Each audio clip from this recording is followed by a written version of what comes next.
नमस्कार दोस्तों। अंधेरी रात, सन्नाटा, एक गांव शिवगढ़। पिछले कुछ हफ्तों से यहाँ डर का साया था। अचानक बिना किसी बीमारी के लोग मरने लगे। गांव वालों का मानना था कि यह किसी खूनी आत्मा का काम है। जब विज्ञान के सामने अंधविश्वास की चुनौती आई तो मामला पहुंचा भारत के सबसे भरोसेमंद टीम के पास, सीआईडी।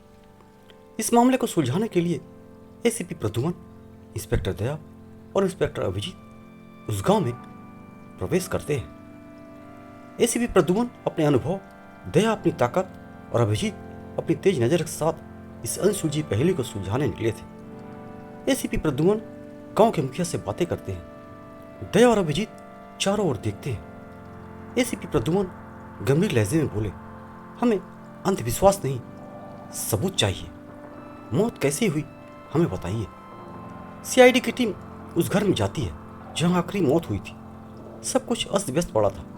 पहली जांच में ही टीम को कुछ अजीब लगा। दरवाजा अंदर से बंद था, बाहर निकलने का कोई भी रास्ता नहीं। फिर भी वो आदमी मर चुका था।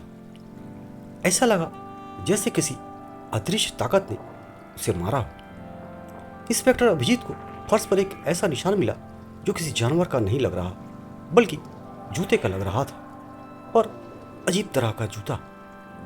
रात के समय गांव के बाहर जंगल में इंस्पेक्टर दया और अभिजीत पहरा देने का फैसला करते हैं। अचानक एक चीख सुनाई देती है।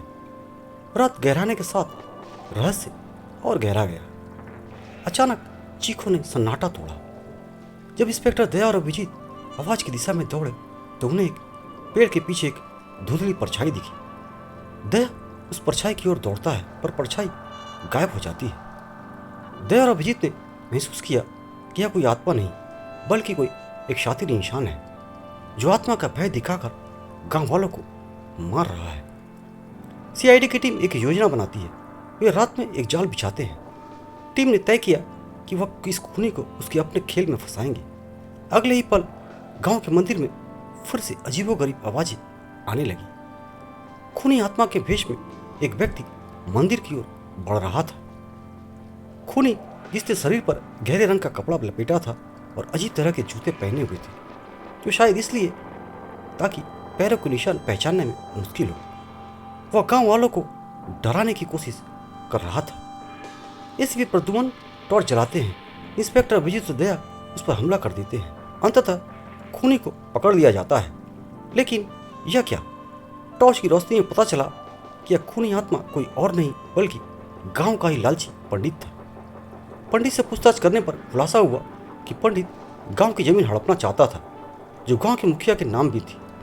उसने भूतों का डर फैलाया ताकि मुखिया गांव छोड़कर भाग जाए और वह सस्ते में जमीन खरीद सके। एसीपी प्रद्युमन कठोर आवाज में बोल उठे, अब तो हमें यकीन हो गया कि तुम ही असली कातिल हो। खूनी आत्मा का डर फैलाने के लिए पंडित ने वैज्ञानिक तरीके अपनाए।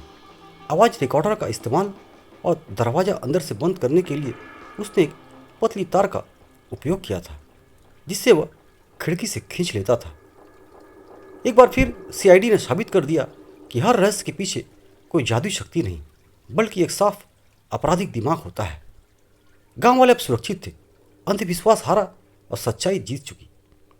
दोस्तों, बहुत बहुत धन्यवाद। वीडियो अच्छी लगे तो इसे लाइक और शेयर करें। कहानी कैसी लगी अपनी राय कमेंट बॉक्स में ज़रूर करें, और अधिक मनोरंजन के लिए इस चैनल को सब्सक्राइब करें। सतर्क रहे, सुरक्षित रहे और देखते रहे सीआईडी।